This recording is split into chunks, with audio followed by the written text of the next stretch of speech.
Hello everyone, welcome to the YouTube channel of Chameli Devi Institute of Pharmacy, Indore. In this session, we will going to discuss about manufacturing in hospital pharmacy part 1. So basically, manufacturing is the production of products for use sale by using labor and machines, tools and chemicals or biological processing or by formulation. So, in India, hospital manufacturing is one of the greatest challenges for the hospital authorities. Besides this, the issue was referred for the study to the Hathi Committee. It studied it in accordance to the feasibility, financial implications, utilization of available resources, and per day requirement of medicines. Apart from this, the committee recommended the following criteria why the hospital institute should have its own manufacturing facility. There are criteria, that is quality of medicine, unavailability of drugs, delay in supply and cost. If we are talking about quality of medicine, then to some extent unfair practice by the suppliers leads to supply of substandard medicines. Then unavailability of drugs. So in this criteria, certain drugs either due to the less margin of profit or and quantity of order is less remain out of stock in the market. So these criteria will be applied. Other than that, delay in supply. So purchase from outside. The institute requires sometimes to complete the procurement formalities. It may lead to delay in supply. And last is cost. It is the most important factor. If the daily requirement of medicine in large quantities, which is above the break-even point, it is a point at which no profit or loss occurs. So these are all the criteria for the implications of manufacturing unit in the hospital pharmacy. Now, what are the economical considerations for manufacturing in hospital pharmacy? So, prime activity of the hospital pharmacy is to ensure supply of medicine to a patient either by manufacturing in the pharmacy itself or by purchasing from outside pharmaceutical companies through institutional supply.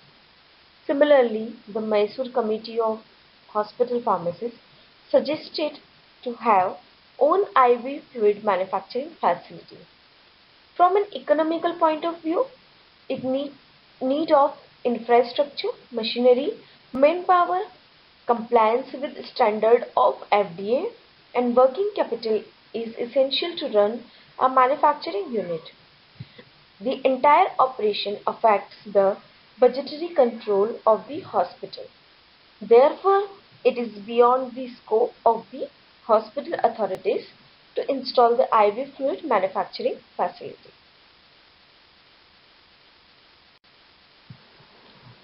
Other than that, here is an estimation of demand, or we can say demand estimation for manufacturing. So, what is the demand estimation or estimation of demand? So, it is a prediction focusing on future consumer behavior. It predicts the demand for a business, products, or services by applying a set of variables that shows how, for example, price changes, competitors' pricing strategies, or changes in a consumer income levels will affect product demand. So, prior to manufacturing and product, the manufacturing should have the list of types and quantity of medicine drugs to be produced. A hospital shall arrive at the requirement and future demands by forecasting. Estimation of demand can be determined by the different methods such as reference of past history, judgmental, and causal models. Reference of past history. In these, the data of medicines consumed by the pharmacies are extended to the future. in deciding the demand of drugs.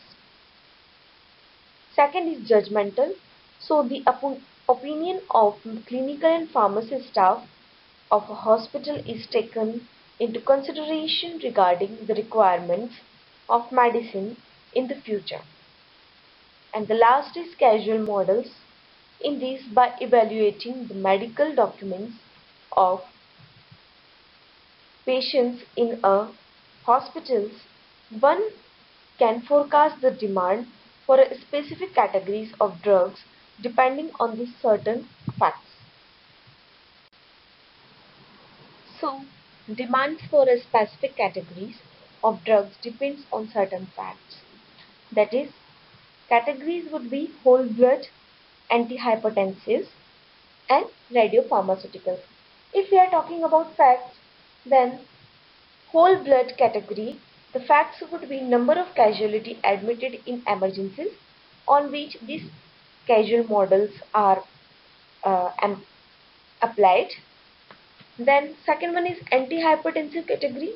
In this fact would be number of patients admitted every month with hypertension.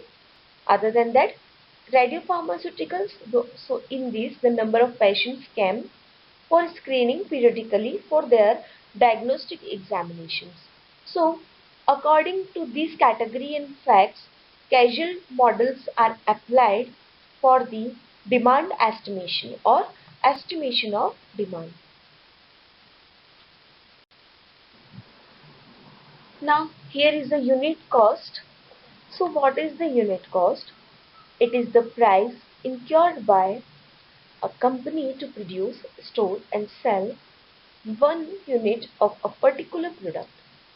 Unit cost includes all fixed costs and all variable costs involved in production. So it is defined as the total cost per unit is calculated by assuming that the land and premises are owned and no rent is paid on account of it. It is calculated by using a formula that is total cost upon total number of unit packed. The total cost of product is determined as variable cost plus fixed cost, where variable cost includes cost of raw materials, cost of packaging materials, utility expenses, and wages. Fixed cost includes salaries, marketing expenses, administrative expenses, testing charges, that is QC, which is quality control, and depreciation values of machine and premises. Manufacturing for the hospital pharmacy is applied for most of the two kind of categories, that is sterile and non-sterile products. Here we are talking about sterile products, so they refers to products that are going to be administered using an internal route of administration. The products are going to be infused directly into the blood stream or body tissues. It is extremely important to be sterile. There can be IV injections or injectables or maybe fluids. So the word parentrals is derived from a Greek word which is para, besides, and entron, gastrointestinal tract. In 1616, the discovery of blood circulation by Harvey gave a base to formulate parenterals in the form of injectables and intravenous admixtures and fluids.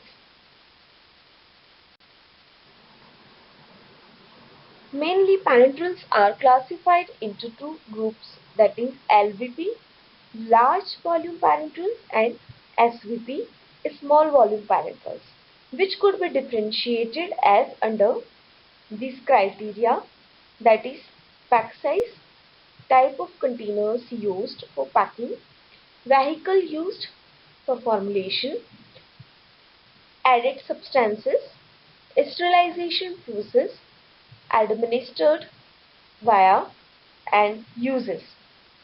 So if we are talking about pack size, then in large volume parenterals, it is generally 100 ml and more.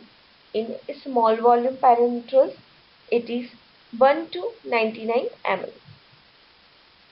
Second category is type of containers and used for packing. So, in large volume parenterals, it is generally plastic bottles. In small volume parenterals, it is glass or ambered color ampoules and vials. So we can take an example for containers used for packing. For large volume is drip, which is inserted via syringes. So formulation is present in the drip in large volumes.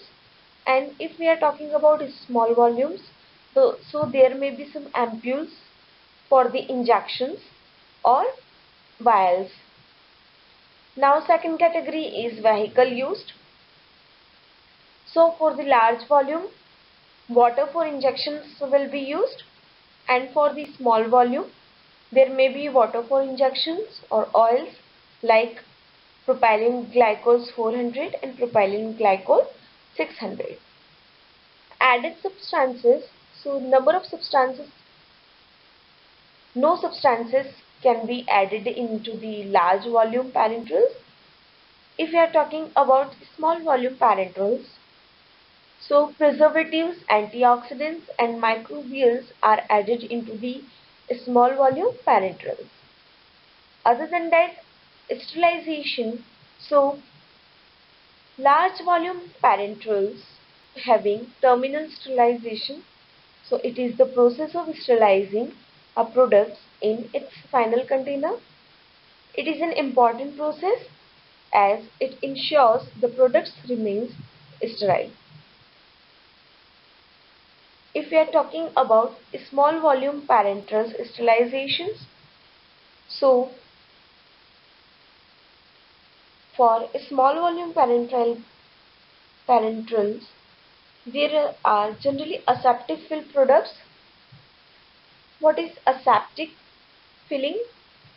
So aseptic filling is a process or technique where commercially thermally sterilizing liquid products are packaged into a previously sterilized containers under sterile conditions to produce shelf-stable products that do not need refrigeration. Next category is administrating process. For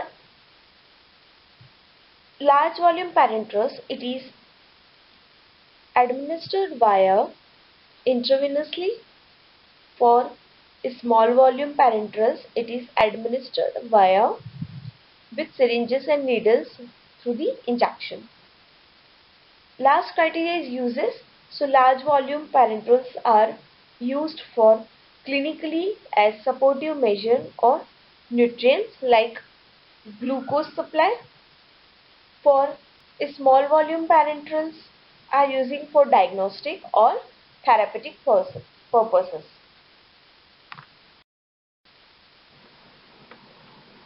Thank you for watching this session.